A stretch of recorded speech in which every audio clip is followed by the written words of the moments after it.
bà sụt đầy bằng phồn ở kia bàថ្ងៃនេះឃើញសัตว์រើមប្រះមួយបាទហៅសัตว์មករើមប្រះបាទ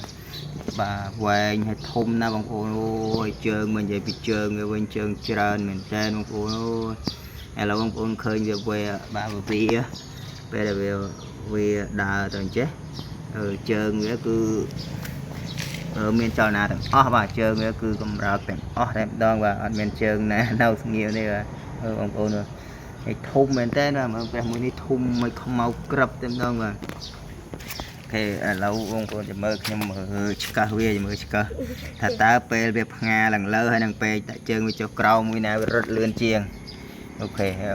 ពុកអាយ៉ាអូជើងវាខ្លាំងបងប្អូនឆ្អិត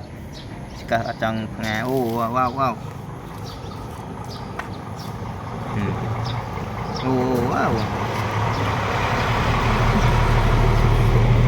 ក្លាប់ខ្លួនទៅវិញលឿនមែនតើណាហ្មង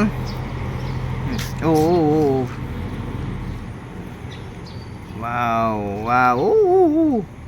ជើងច្រើនណាឆ្កឹះបាទឆ្កឹះអត់នេះទេជើងប្រកែជើងវាខ្លាំងមែនតើ